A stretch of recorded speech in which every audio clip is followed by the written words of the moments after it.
Daily Learning. Hi, this is my today's story for your daily English listening practice. Even when I gave my all, it still didn't feel like enough.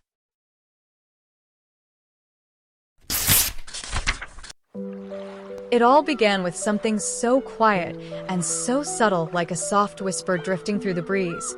Something you might barely notice if you weren't paying attention, but still it stayed with me like a gentle yet persistent presence.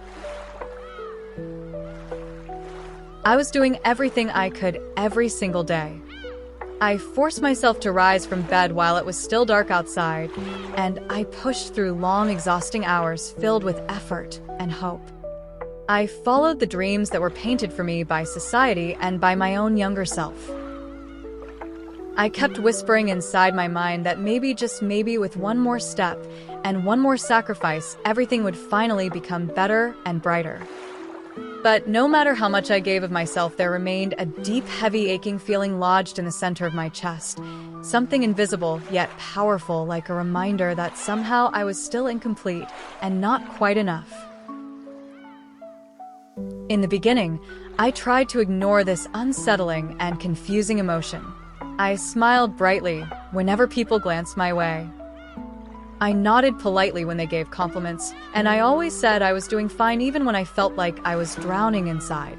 But within the walls of my heart, it felt like I was standing on a brightly lit stage wearing a costume that didn't fit while reading lines from a script I no longer believed in. I was able to perform and keep up the act I was expected to play, and I could remember all the right responses, but behind that carefully crafted mask, my soul was growing increasingly tired and worn out. Even when I achieved something that should have made me proud or happy, the voice within would quietly murmur, "You should have done better," or "This still isn't enough to matter." That quiet yet harsh voice never really left me. It clung to my thoughts when I worked long hours on my responsibilities. It stayed beside me while I poured every bit of energy into preparation and performance. It hovered during those sleepless nights when I stared at the ceiling, consumed by all the things I hadn't finished or all the goals I hadn't met. The hardest part was that the harder I pushed and the more I tried to succeed, the louder and more demanding that inner voice became. It was like trying to run away from an echo that only got stronger and more painful the more I moved forward. It left me feeling mentally exhausted, emotionally drained, and spiritually empty. As if the emotional weight wasn't already enough, life decided to throw challenges at me one after another in endless, relentless waves. The carefully constructed plans that I had worked so hard on began to collapse without warning, and for reasons I could not control or understand.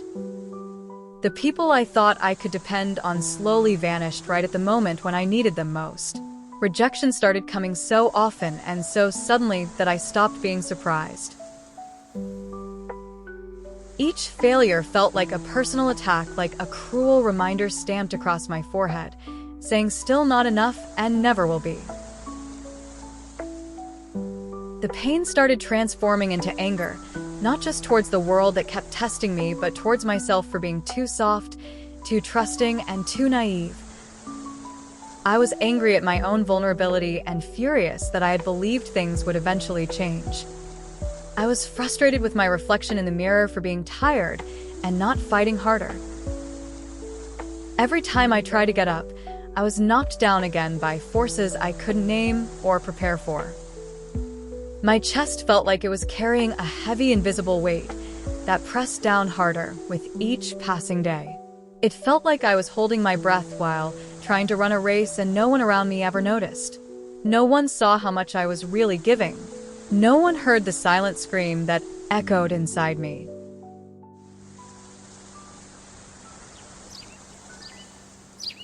I buried it all deep inside because I didn't want to be seen as weak or broken or too emotional.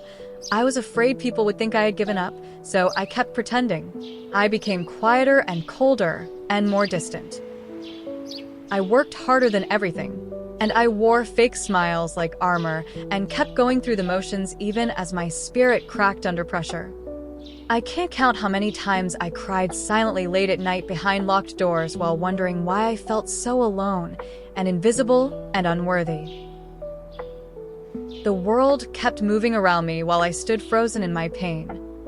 There were moments when I sat on the edge of my bed, with no energy to move and no answers to my questions. I stared blankly at the ceiling, trying to understand what had gone so wrong. I kept asking myself why I felt like I was never good enough no matter how much effort I put in. I wondered why it felt like no one was truly there for me in this exhausting and endless struggle.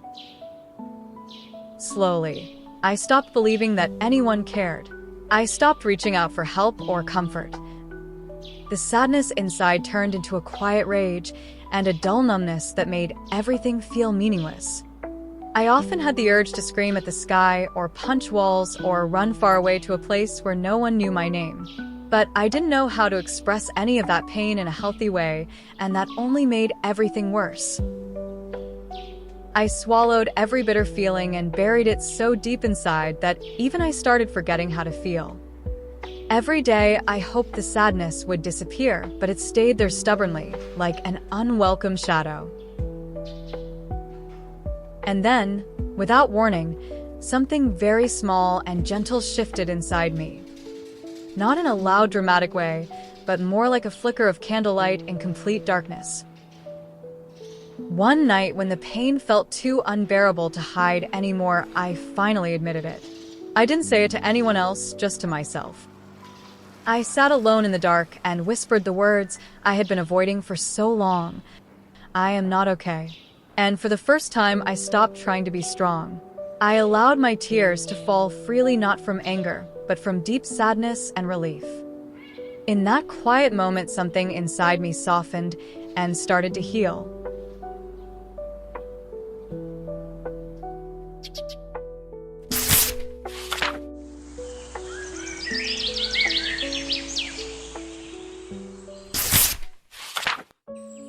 I didn't change overnight. My life didn't suddenly become perfect or easy, but something had begun. I started writing my thoughts slowly and awkwardly. I began noticing the small things that made life feel real and beautiful again, like how sunlight touched the floor in the early morning, or how the sound of rain on the window gave me comfort. At the end, I let myself feel emotions without judging or pushing them away. Day by day, I explored my sadness and tried to understand it better. Through it, I realized I had been chasing a version of success and perfection that was impossible. I had believed that if I just worked hard enough, I would finally be worthy. But nothing ever felt like enough because I had never stopped to accept myself as I was. So instead of continuing the chase, I chose to stop and simply accept the reality of who I am. I accepted that I had wounds that couldn't be fixed overnight. I accepted that my value as a person didn't come from achievements or praise. I accepted that some days I would feel small and broken, and that was completely okay. I began to speak to myself more gently. I started replacing every harsh thought with a softer, kinder one. I stopped comparing my journey to others and started focusing on my own slow path forward. I forgave myself for the mistakes I made, for the times I pushed too hard, for trying to be strong when I really needed rest. I gave myself permission to stop pretending and to pause when things became too heavy. I learned that healing doesn't move in a straight line. Some days felt like big steps forward, and others felt like falling back into darkness. Gradually, I began to discover small pieces of peace. I found it in quiet mornings. I found it in deep conversations with people who truly listened and cared. I found it in music that reached deep into my heart and reminded me that I wasn't alone. Even though the voice of not enough still visits me, sometimes I no longer let it control me. I have learned that being broken is not the end of the story. Gradually, I began to discover small pieces of peace. I found it in quiet mornings. I found it in deep conversations with people who truly listened and cared. I found it in music that reached deep into my heart and reminded me that I wasn't alone. Even though the voice of not enough still visits me, Sometimes I no longer let it control me. I have learned that being broken is not the end of the story.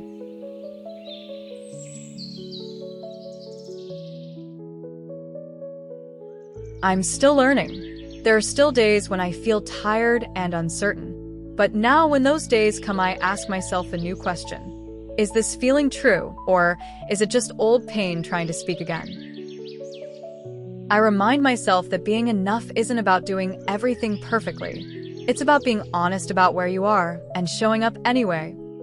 Today I carry the same feelings with a different kind of strength. I don't hide them anymore.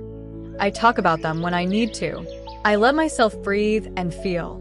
I don't punish myself for being human. I don't force myself to act like everything is fine when it's not. Because now I understand that true strength is found in softness and honesty.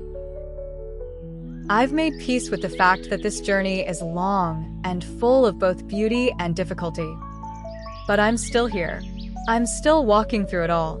I'm still learning to love the parts of myself that once felt invisible and unloved. And maybe that is what it truly means to be enough, not to be perfect, but to be real and whole in all your imperfections. So whenever the old feeling returns and tells me I am not good enough, I don't fight it with anger anymore. I welcome it like an old visitor. I sit with it and listen. And then I gently remind myself of everything I've learned. I am trying. And that alone is a beautiful and brave thing. The weight still exists sometimes, but now it no longer controls me. Because deep inside I know that even in the quietest and loneliest moments, I am still growing. That slow, steady growth is worth everything. Even if nobody else notices. Even if I feel alone, I am still enough. I always have been. And I always will be.